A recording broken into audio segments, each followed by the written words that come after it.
Hello everyone, welcome to our show live with team Arora. हम हर Friday आपके साथ जुड़ते हैं रियल एस्टेट के हॉट टॉपिक्स डिस्कस करने और न्यूज़ डिस्कस करने। और आज का भी हमारा टॉपिक है, is buying a investment in Ontario becoming a sin. जैसे कि हमारे दर्शक के बहुत सारे क्वेश्चंस आते रहते हैं कि लोग आजकल परेशान हो चुके हैं इन्वेस्टमेंट्स खरीद खरीद के। इस बारे में आज हम चर्चा करेंगे, बट पहले मैं इंट्रोड्यूस करना चाहता हूँ आज हमारे साथ हमारे गेस्ट हैं यहाँ पे हमारे broker of record Praveen Arora ji, Dinesh Arora ji and Puneet ji. Welcome to the show guys. Thank you Jatin. Praveen ji, बहुत सारे दर्शकों ने हमसे पहले कुछ शोज में पूछा और फोन कॉल्स भी आए कि क्या इन्वेस्टमेंट खरीदना एक सिन की तरह होता जा रहा है, टेनेंट्स की हेडेक है, मॉर्गेज के इंटरेस्ट बढ़ रहे हैं, तो क्यों लोग इतना परेशान है इन्वेस्टमेंट प्रॉपर्टीज से। आज हम एक काम करते हैं जतिन, थोड़ा डिफरेंट तरीके से करते हैं शो। पहले जतिन और पुनीत से पूछते हैं इनका क्या व्यू है इस चीज के बारे में। दिनेश, आपका क्या व्यू है इसके बारे में? देखिए, ये गवर्नमेंट की एक पॉलिसी भी हो सकती है कि इन्वेस्टर्स को डिस्करेज किया जाए, ताकि जो इन्वेंट्री थोड़ी पहले ऐसा लग रहा था जब इंटरेस्ट रेट लो थे कि अफोर्डेबिलिटी जो है वो आउट ऑफ द रीच होती जा रही है एक कॉमन मैन के, तो तब प्राइस बहुत हाइक हो रहे थे। जिसके पास एक प्रॉपर्टी थी वो प्रॉपर्टी से इक्विटी निकाल निकाल के दूसरी तीसरी इन्वेस्टमेंट्स बाय कर रहे थे। तो कहीं ना कहीं हो सकता है गवर्नमेंट ने ये प्लान किया हो कि इन्वेस्टर्स को डिस्करेज किया जाए, ताकि जो फर्स्ट टाइम होम बायर हैं या जो रियली एंड यूजर हैं वो प्रोडक्ट बाय कर सकें, ताकि प्राइस रीजनेबल हो। तो कुछ ना कुछ बेनिफिट्स दिए गए रेंटर्स की फेवर में, और जो इन्वेस्टर्स हैं because already they are making the money, उनके ऊपर को कैपिटल गेन को इन्फोर्स कर दिया गया। जो फॉरेन इन्वेस्टर था उसको ब्लॉक कर दिया गया, उसके ऊपर जो अपना टैक्स है वो बढ़ा दिया गया, ताकि कहीं ना कहीं वो इन्वेस्टर्स को डिस्करेज करना चाहते थे और एंड यूजर्स को इनकरेज करना चाहते थे, ताकि मोर और मोर एंड यूजर बाय करें। तब उससे एक चीज तो जरूर हुई कि एक तो चलो टैक्स पार्ट तो एक तो ठीक था, बट दूसरी उसके चक्कर में जो टेनेंट्स थे जो उनको बहुत ज्यादा फैसिलिटीज चली गई। किसी हद तक वो ठीक थी, उनको हेल्प करने के लिए, इनकरेज करने के लिए, चलो आप एक प्रॉपर्टी के ऊपर बैठे हैं तो आपको कोई ऐसा नहीं है कि रातों रात आके कोई बोले कि आप ये प्रॉपर्टी खाली कर दो और आपको मूव करना पड़े, नहीं, ऐसा नहीं। कुछ चीजें उनकी फेवर में थी, बट मेरे को लग रहा है कि टाइम टू टाइम ये चीजें ना हमें थोड़ी सी रिफॉर्म करनी चाहिए कि ये जो लॉ आगे चल रहे हैं ये सही है, या अगर आगे जाके वो देखें कि कोई टेनेंट भी उस चीज को मिसयूज कर रहा है या लैंडलॉर्ड किसी चीज को मिसयूज कर रहा है, तो उनको साल 2 साल 3 साल बाद एनालिसिस करके उसमें चेंजेस लानी चाहिए। तो वो चेंजेस हुई नहीं, और वो होता क्या गया कि कई जगह पे देखने को आया कि टेनेंट्स ने अपनी मनमर्जी शुरू कर दी, रेंट नहीं देना, वो बढ़ाना नहीं है, लैंडलॉर्ड आ नहीं सकता, प्रॉपर्टी को मिसयूज करना। आगे वो लैंडलॉर्ड टेनेंट बोर्ड में जाते हैं तो वहां कोई सुनवाई नहीं होती उनकी। तो ये चीजें सारी ऐसी हो गई कि इससे इन्वेस्टर जो है वो डिस्करेज हो गया। अब इन्वेस्टर बाय नहीं कर रहा, एंड यूजर वैसे स्केयर्ड है डिसीजन बनाने के लिए, क्योंकि मार्केट में इंस्टेबिलिटी है, इन्वेंट्री सरप्लस होती जा रही है, रियल एस्टेट मार्केट डाउन होती जा रही है डे बाय डे, और इसके साथ साथ जो कनेडियन इकोनॉमी है वो भी डाउन होती जा रही है। बहुत सही कहा आपने दिनेश जी। बट मैं पुनीत जी से ही पूछना चाहूंगा, आजकल इमिग्रेशन की भी हम न्यूज सुन रहे हैं कि इमिग्रेशन कनाडा में कम होती जा रही है, इसका कोई इम्पैक्ट पड़ रहा है इन्वेस्टर्स पे? डेफिनेटली इन्वेस्टर्स जो भी अब मार्केट में आ रहे हैं वो सोच रहे हैं कि आते 1 या 2 साल में जितने लोग कम आएंगे हमारी प्रॉपर्टीज रेंट आउट नहीं होंगी। और दूसरी चीज है कि स्टूडेंट्स का आना भी कम हो गया है, अलॉन्ग विद इमिग्रेंट्स। स्टूडेंट्स भी अब उनका वर्क परमिट नहीं हो रहा जैसे रिन्यू, वो वापस जा रहे हैं अपने कंट्री। तो जो बेसमेंट्स है, कितने ही लोग हैं जिनकी बेसमेंट्स अभी पिछले 2 महीने से अभी कोई है ही नहीं टेनेंट उनमें, they are looking for them. Praveen ji, आपका क्या पॉइंट ऑफ व्यू है? देखो, एक चीज तो है, जैसे जतिन दिनेश ने बात की है कि इन्वेस्टर को डिस्करेज तो किया जा रहा है, और जो इन्वेस्टर है वो कई प्लेटफॉर्म्स के ऊपर डिस्करेज हो रहा है आज की डेट में। अगर मैं बात करूं ओंटारियो की, तो बाकी प्रोविंसेस में हो सकता है कि थोड़ी चीजें डिफरेंट हो। देखो, सबसे पहली बात तो ये है, इन्वेस्टर काफी डिस्करेज हो गया, इंटरेस्ट रेट बहुत ऊपर चले गए, और जो मॉर्गेज की पेमेंट है और रेंट है, हम ये भी नहीं चाहते कि लोगों का रेंट बढ़ाया जाए कि उनको रेंट पे रहने के लिए जगह लेनी मुश्किल हो जाए, बट जो मॉर्गेज की पेमेंट्स हैं वो इतनी ज़्यादा हो गई, तो some of the investors they are forced to sell their properties. मतलब उनको फोर्सफुली अपनी प्रॉपर्टीज बेचनी पड़ रही हैं या बेचनी पड़ी, क्योंकि वो जो रेंट की पेमेंट है उनको कीप अप नहीं कर रही हैं। तो एक वो जो शॉर्टफॉल है एक अमाउंट का तो वो अफोर्ड कर पाते हैं एवरी मंथ, पर जैसे शॉर्टफॉल काफ़ी ज़्यादा बढ़ चुके हैं प्रॉपर्टीज के तो वो उनको अफोर्ड नहीं कर पा रहे, तो जो इन्वेस्टर है वहाँ पे डिस्करेज हो रहा है। दूसरा क्या है, जो जैसे दिनेश ने बात की है capital gain, that is another one. मतलब उस चीज़ ने भी इन्वेस्टर्स का जो सेंटीमेंट है उसको नीचे किया कि अब हमने अगर प्रॉपर्टी इन्वेस्ट आदमी क्यों करता है, ऑब्वियसली ग्रोथ के लिए ही इन्वेस्ट करता है कि कोई ना कोई ग्रोथ होएगी उसकी इन्वेस्टमेंट में। तो अब उनको जो कैपिटल गेन का टैक्स का पार्ट और बढ़ गया तो उस चीज ने भी एक इन्वेस्टर को मतलब डिस्करेज किया। और जो तीसरी चीज है सबसे ज्यादा चैलेंजिंग जो इन्वेस्टर्स के लिए आज की डेट में हो रही है, वो इसलिए हो रही है कि जो उनकी टेनेंसी है ड्यू टू मल्टीपल रीजंस वो भी डिफिकल्ट होती जा रही है। मतलब जो प्रॉपर्टीज को वो रेंट कर रहे हैं वो भी उनके लिए चैलेंज बनता जा रही हैं। उसके डिफरेंट मतलब जैसे हम कह सकते हैं कि डिफरेंट एस्पेक्ट हैं, मल्टीपल रीजंस हैं उसमें। कहीं पे ऐसा नहीं है भी कोई एक कैडर की गलती है या मतलब किसी दूसरे की है, मल्टीपल रीजंस हैं उसमें। तो एक वो चीज भी है जो वो भी इन्वेस्टर्स को बहुत डिस्करेज कर रही है इन्वेस्टमेंट्स ना करने के लिए। अब अगर हम दूसरी तरफ बात करें, जतिन जैसे दिनेश ने बात की है कि जो एंड यूजर है, ऑब्वियसली हम भी इस बात से सहमत है कि एंड यूजर को रहने के लिए अफोर्डेबल घर मिलना चाहिए, but at the same time economy को चलाने के लिए, जो मार्केट को चलाने के लिए मार्केट में कुछ इन्वेस्टर भी होना चाहिए। अदरवाइज क्या होएगा, अगर आप देखें अगर यहाँ पे इन्वेस्टमेंट करने की कोई सेंस नहीं बनेगी तो इन्वेस्टर क्या करेगा, वो दिनेश कनाडा से बाहर कहीं ना कहीं ले जाएगा अपने पैसे को, मतलब किसी और इकोनॉमी में कंट्रीब्यूट करेगा रादर देन यहाँ की इकोनॉमी में कंट्रीब्यूट करने की बजाय। अगर इन्वेस्टर यहाँ पे घर बाय करता है, कोई भी प्रॉपर्टी बाय होती है, एक प्रॉपर्टी के ऊपर जितने 70 से ऊपर डिफरेंट ट्रेड काम करते हैं, 70 से ऊपर डिफरेंट तो ट्रेड काम करता है।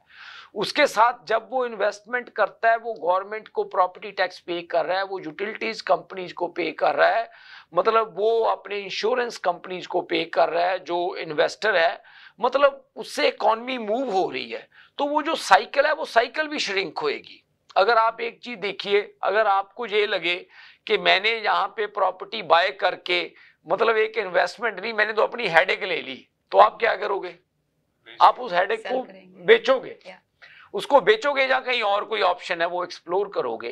तो अभी की जो आज की डेट के ये सिचुएशन है, ये चीजें बिल्कुल इन्वेस्टर्स को डिस्करेज कर रही हैं। जो आज की पॉलिसीज हैं, जहाँ जो हालात हैं आज के, वो इन्वेस्टर को कहीं ना कहीं फोर्स कर रही हैं कि वो इन्वेस्टमेंट को यहाँ से छोड़कर कहीं बाहर कोई ना कोई चीज को देखे वो। राइट प्रवीण जी, जैसे कि आपने पॉलिसीज का बताया थोड़ा सा, अगर हम लैंडलॉर्ड टेनेंट बोर्ड की बात करें तो आज से 10 साल पहले भी उनकी पॉलिसीज सेम ही थी, कुछ रिफॉर्म नहीं आया, बट इन्वेस्टर्स बहुत पहले भी एक्टिव थे, लोग 4-4, 5-5 घर खरीदते थे, फिर उसकी मॉर्गेज से उनका रेंट पे होता था, they were earning a lot, appreciation भी ज्यादा होती थी।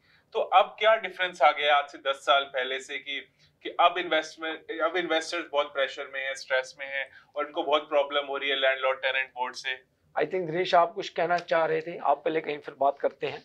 देखो, एक दो चीजें हैं, कहीं ना कहीं जब पहले ये ट्रेंड था 8-10 साल पहले अगर देखा जाए तो उस टाइम पे कहीं ना कहीं ये था कि थोड़े बंदे जो टेनेंट्स हैं, कम टेनेंट्स डिफॉल्ट होते थे, वो अपनी जॉब्स के ऊपर थे, उनके डॉक्यूमेंट सही थे, वो जॉब कर रहे थे, कहीं ना कहीं वो उनके पास, उनको पता था ये मेरा इनकम सोर्स है, ये रेंट पे चला जाएगा, और धीरे धीरे कहीं ना कहीं प्राइस अफोर्डेबल थे और कहीं ना कहीं वो रेंट से निकल के ओनरशिप की तरफ चले जाते थे। इसके बाद जब मार्केट चेंज हुई तो कई एंड यूजर इतने डिस्करेज हुए, अभी तक कई ऐसे हैं जो अभी भी एज ए टेनेंट ही हैं, अब वो स्टेप रखना चाहते हैं मार्केट में ओनरशिप के लिए, पर अभी मार्केट में इतनी ज्यादा स्टेबिलिटी है वो डिसाइड नहीं कर पा रहा है। फिर एक्चुअली क्या है कि जैसे अभी आपने बात की है कि मार्केट में इन्वेस्टर और एंड यूजर का एक बैलेंस होना चाहिए।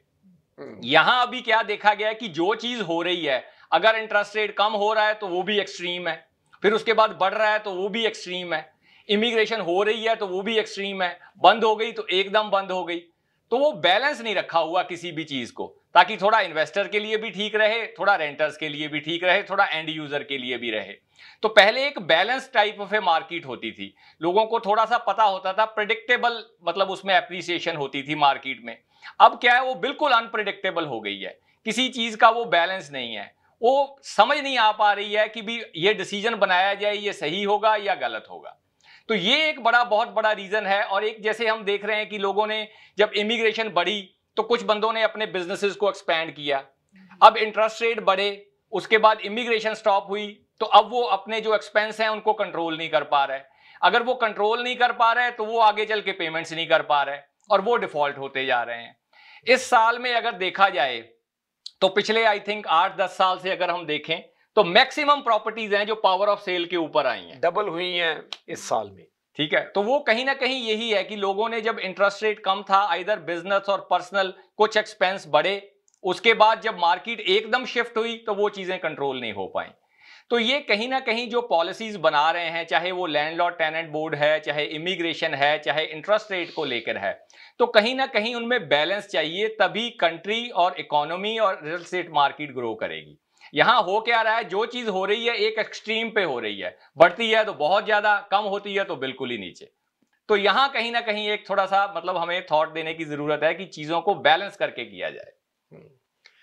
और पुनीत आप कुछ कहना चाह रहे हैं? एब्सोल्युटली। अब लैंडलॉर्ड एंड टेनेंसी बोर्ड की जो बात हुई थी, तो 30,000 लैंडलॉर्ड्स ने इस साल पिटीशन साइन की है एलटीबी के अगेंस्ट के हमारी सुनवाई नहीं हो रही, और वहां पे केस पाइलअप जो है 50,000 से ऊपर का केस पाइलअप है लैंडलॉर्ड टेनेंट बोर्ड में। हाँ जी, हाँ जी।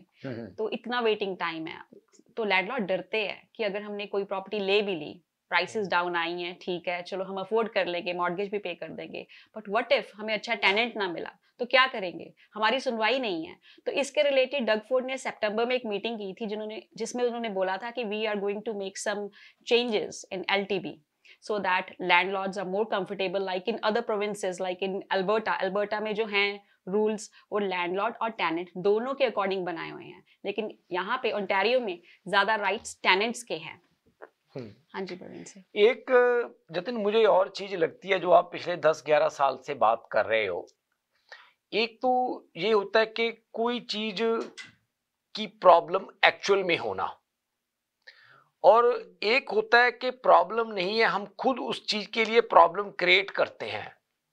और मुझे जो लग रहा है कि आज की डेट में जो सोशल मीडिया है एक बहुत बड़ा पार्ट प्ले कर रहा है। सोशल मीडिया की मैंने पहले भी एक बार बात की थी कि बहुत अच्छी चीजें हैं सोशल मीडिया की, लोगों को बहुत अच्छी इंफॉर्मेशन भी शेयर होती है, बट उसके साथ साथ गलत इंफॉर्मेशन भी बहुत शेयर होती है। और क्योंकि यहाँ पे कोई कंट्रोल तो है नहीं, कोई भी आदमी कोई भी चीज कैसे भी डाल सकता है सोशल मीडिया पे, क्योंकि फ्री मीडिया है जी। मतलब सोशल मीडिया का मतलब ही ये है फ्री मीडिया, कोई रेगुलेटर तो है नहीं है इसमें, या कोई इतनी बड़ी लंबी चौड़ी मेरे को नहीं लगता कि कोई ज्यादा रिस्ट्रिक्शन है, होंगी कुछ थोड़ी बहुत पर कोई मेजर नहीं है। अब पहले क्या होता था कि अगर मान लो कोई आदमी डिफॉल्ट करता था आज से 10-12 साल पहले, तो वो एक्चुअली किसी ना किसी प्रॉब्लम में होता था तभी डिफॉल्ट करता था मोस्ट ऑफ द टाइम। जैसे आदमी किसी की कोई जॉब चली गई तो वो रेंट नहीं पे कर पा रहा, कुछ उसको कोई फिजिकल प्रॉब्लम आ गई, कोई हेल्थ का इशू आ गया, वो रेंट नहीं पे कर पा रहा, तो एक रीजनेबल चीजें होती थी। तो अब क्या हुआ है कि ये जो हम एलटीबी में टाइम बढ़ता देख रहे हैं या केसेज बढ़ते देख रहे हैं, उसमें एक जो मुझे मीडिया है वो भी एक बड़ा सोशल मीडिया पार्ट प्ले कर रहा है कि लोग कई सोशल मीडिया पे ऐसी चीजें डालते हैं कि देखो जी मैंने रेंट नहीं पे किया, मैंने इस सिचुएशन में ऐसे बेनिफिट लिया, मैंने ये चीज नहीं की, मैंने इस सिचुएशन से ऐसे बेनिफिट लिया। तो वो जो चीज है कई लोगों को करने की जरूरत भी नहीं होती, पीपल गॉट मोर ऐसी चीजों की इन्फ्लुएंस, और वो इन्फ्लुएंस हो रहे हैं। और वो क्या करते हैं, उनको ये लगता है कि कोई बात नहीं, अगर 8-10 महीने रेंट ना भी पे करो तो कोई बड़ी बात नहीं है, राइट। हालांकि चलो इसमें ये चीज फॉर एवर नहीं रहती, जब भी कोई प्रॉब्लम आती है उसका कोई ना कोई जाकर सोल्यूशन तो होता है। बट आज की डेट में मुझे जो लगता है कि एक तो वो लोग हैं जिनकी कोई रीजनेबल प्रॉब्लम है रेंट ना देने की, मुझे लगता है कि उसके साथ साथ काफी ज्यादा परसेंटेज ऐसी भी है कि जो रेंट तो दे सकते होते हैं पर उनको लगता है कि इसको दे बिना भी काम चल सकता है। और जैसे डे बाय डे आप सभी लोग मेरा ख्याल डिफरेंट तरह के लोगों के साथ इंटरेक्ट करते हैं, लैंडलॉर्ड्स और टेनेंट्स के साथ भी, राइट। तो मुझे जो लगता है कि आज की डेट में आपको ऐसा नहीं लगता कि ये चीजें जरूरत से ज्यादा हो रही हैं, जबकि इनकी इतनी जरूरत होती नहीं। लोग उस चीज को ज्यादा एग्जैजुरेट करके चीजों को मिसयूज ज्यादा कर रहे हैं। आपको क्या लगता है? नहीं, ये भी कहीं ना कहीं मतलब है, जो पार्ट प्ले करते हैं। जैसे आपने कहा कि सोशल मीडिया के ऊपर कोई ऐसे रेस्ट्रिक्शन, कोई रूल रेगुलेशन तो है नहीं, तो आप कुछ भी डाल सकते हो, कुछ भी कमेंट कर सकते हो। तो हाँ, ये भी हो सकता है कि लोग देखा देखी भी, और कई बार इस चीज़ों को हाईलाइट भी ज़्यादा कर दिया जाता है कि भाई ये ऐसे हो रही हैं। या जैसे आपने कहा, ये भी एक पॉसिबिलिटी है कि शो ऑफ भी हो सकता है कि देखो मैंने 8 महीने रेंट नहीं दिया and I am doing good.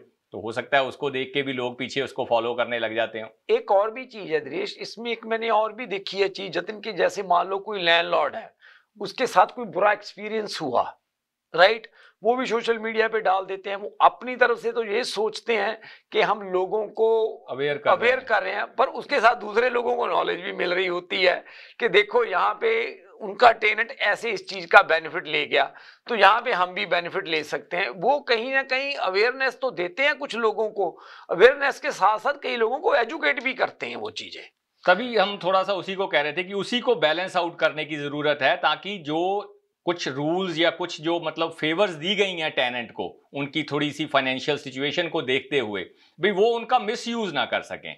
कि अगर कोई लगे ऐसा, तो जो सुनवाई है वो थोड़ी प्रॉम्प्ट होनी चाहिए कि अगर मान लीजिए कोई बंदा नहीं दे रहा, तो जेन्युइनली आपको 2-3 महीने में देख के, 1-2 महीने में, कि वाकई उसकी जेन्युइन प्रॉब्लम है या नहीं है, उसको सॉर्ट कर देना चाहिए। ये नहीं हो कि 2-2 साल वो चीजें लटकती रहें। वो जो चीज है वो काफी बड़ा चैलेंज बनती जा रही है लोगों के लिए, इन्वेस्टर्स के लिए खास करके। राइट दिनेश जी, प्रवीण जी, अब वक्त हो गया है हमारा छोटे से ब्रेक का। हम आपसे फिर जुड़ते हैं छोटे से ब्रेक के बाद। अगर आपको दुबई या मिडिल ईस्ट नुमा ज़ेवरात की तलाश है, तो आपको दूर जाने की बिल्कुल जरूरत नहीं। आज ही हमारे मिसिसागा रिजवे स्टोर तशरीफ लाइए, अल करम jewellers.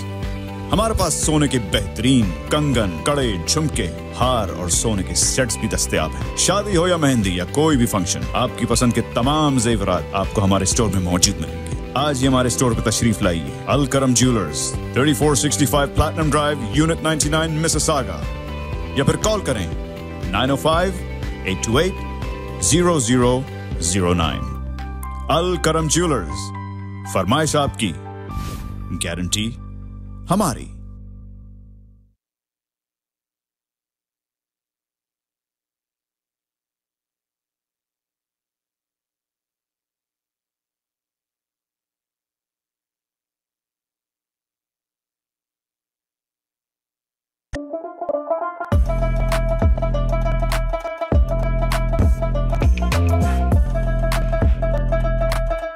Chai Social, the best kadak chai in town.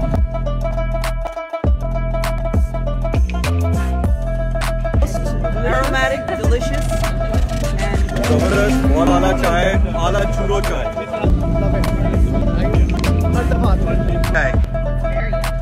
it's creamy. Flavour भी बहुत अच्छा था, कंसिस्टेंसी भी अच्छी थी और थिक, कोई कड़क चाय थी। Thank you. I think she says and double that. I come here. My husband comes here every day. Oh, thank you. Very refreshing. I love it. चाय आपकी बहुत जबरदस्त, बिल्कुल घर वाली चाय, कड़क चाय का मजा लेता हूँ, घर वाली चाय।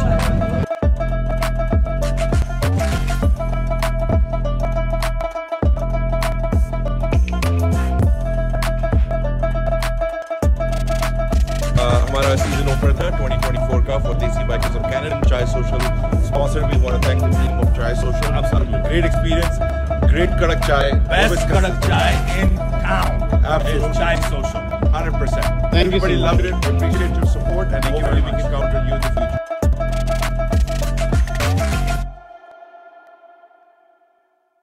My name is Timur Shah. I'm the managing partner of Shah & Shah Lawyers. At our firm, we do personal injury, real estate, immigration, litigation, family, criminal, and wills and estates.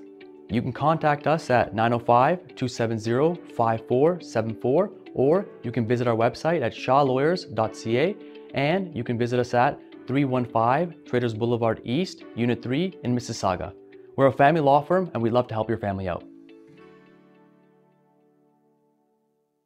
डिक्सी electronics और appliances, जहां आपकी तमाम electronics और appliances की जरूरियात पूरी होंगी। हमारे पास आपको हर टॉप ब्रांड मौजूद मिलेगा, चाहे वो वर्लपूल हो या एलजी, सैमसंग हो या जनरल इलेक्ट्रिक्स। हम इन सब के ऑथराइज्ड डीलर हैं। आइए और हमसे 5 स्टार खिदमत का लुत्फ उठाइए। हम आपको तमाम अप्लायंसेस सबसे बेहतर और सस्ते दामों पर फराहम करेंगे, ये हमारी गारंटी है। विजिट आवर वेबसाइट www.dixieelectronics.ca या फिर हमें कॉल कीजिए 905-625-5900. At Dixie Electronics and Appliances, we sell quality and deliver confidence. अगर आपको दुबई या मिडल ईस्ट नुमा ज़ेवरात की तलाश है, तो आपको दूर जाने की बिल्कुल जरूरत नहीं। आज ही हमारे मिसिसागा रिजवे स्टोर तशरीफ लाइए, अल करम ज्वेलर्स।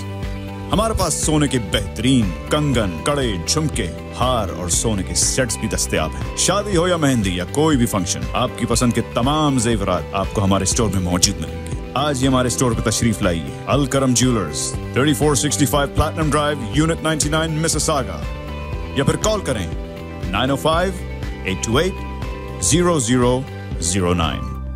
अल करम ज्वेलर्स, फरमाइश आपकी, गारंटी हमारी। My name is Timur Shah. I'm the managing partner of Shah & Shah Lawyers.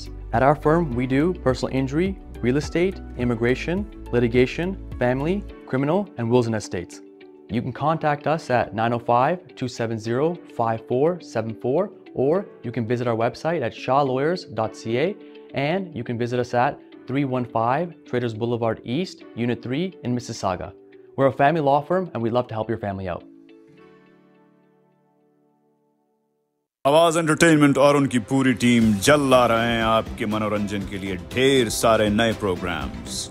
शोकास्ट, एक ऐसा पॉडकास्ट जिसमें सेलिब्रिटीज, सियासतदान, बिजनेस टाइकून्स और दीगर प्रोमिनेंट पर्सनालिटीज से बातचीत भी होगी। पूर non stop entertainment, only on आवाज एंटरटेनमेंट। आवाज आपकी, चैनल हमारा, जुड़िए हमसे।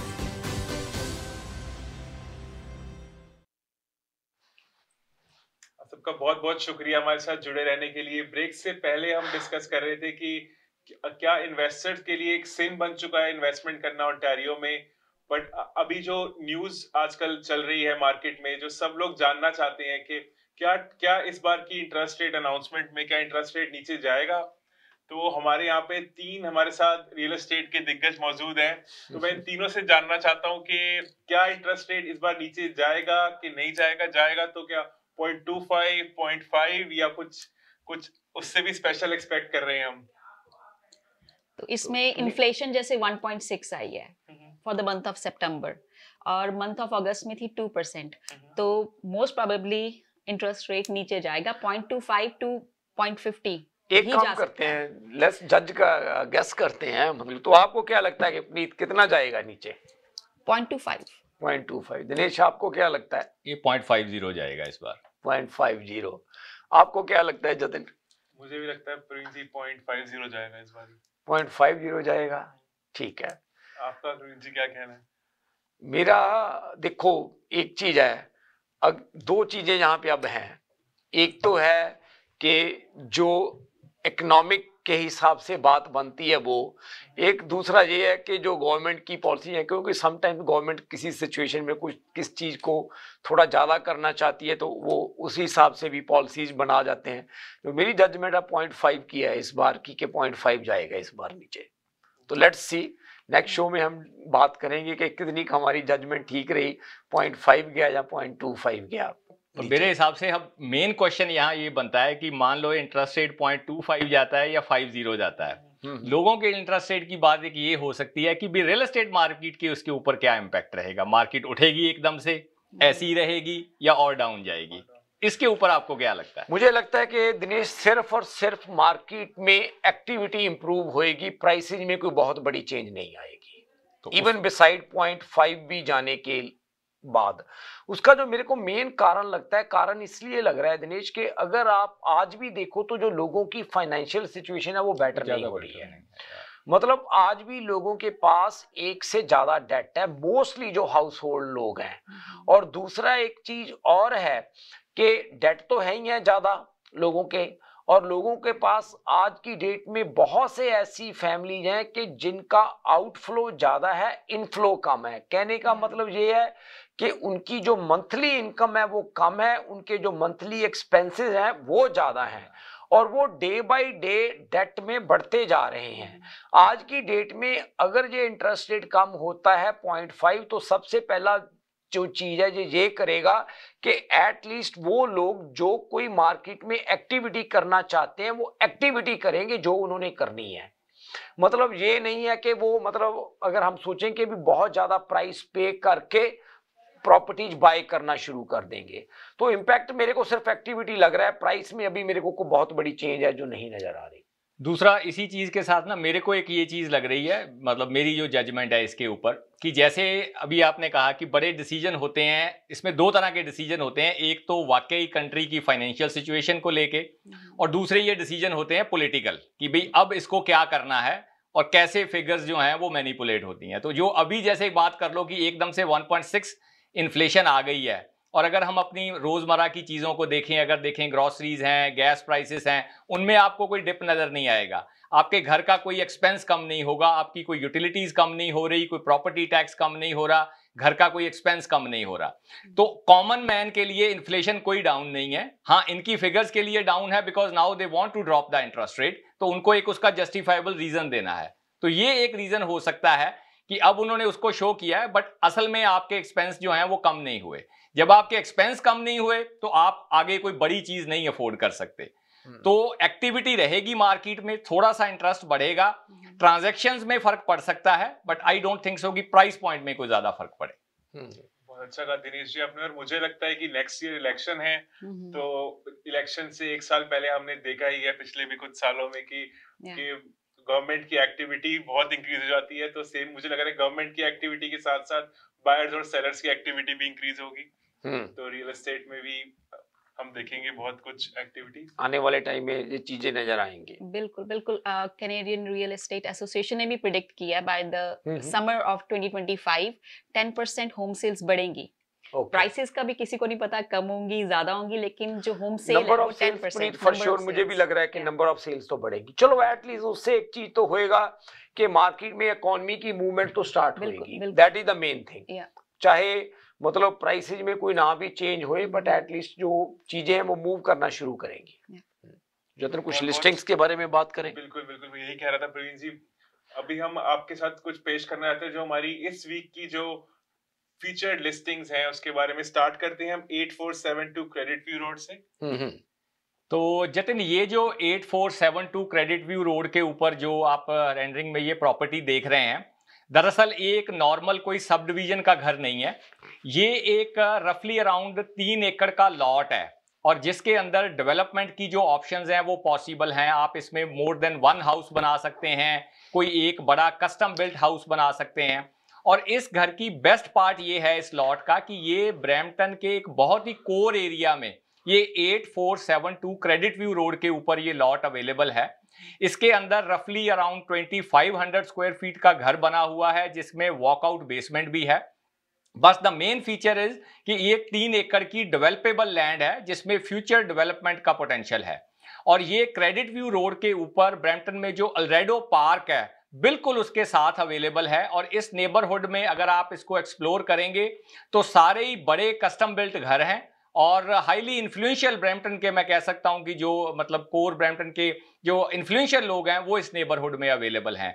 तो अगर इसके लिए अगर आप कोई इन्वेस्टर हैं, कोई डेवलपमेंट करना चाहते हैं या कोई ऐसा बड़ा कस्टम बिल्ट घर बनाना चाहते हैं, तो ये जो प्रॉपर्टी है 8472 क्रेडिट व्यू रोड, ये one of the best option हो सकती है सिटी के अंदर और बड़ा और कस्टम बिल्ट घर। तो इस प्रॉपर्टी पे हमारा दोनों दिन ओपन हाउस रहेगा, कल भी और परसों भी, और आप इस प्रॉपर्टी के ओपन हाउस पे भी आ सकते हैं और वैसे ज्यादा इंफॉर्मेशन के लिए भी इसको कॉल कर सकते हैं। दिनेश जी, एक फर्स्ट टाइम होम बायर्स के लिए भी हम बहुत अच्छी प्रॉपर्टी लेके अगर उसके बारे में बताएं आप। 7327 ब्रेड फ्रूट लेन। हाँ जी 7327 ब्रेड फ्रूट लेन प्रॉपर्टी है मिसिसागा लिस्कर में।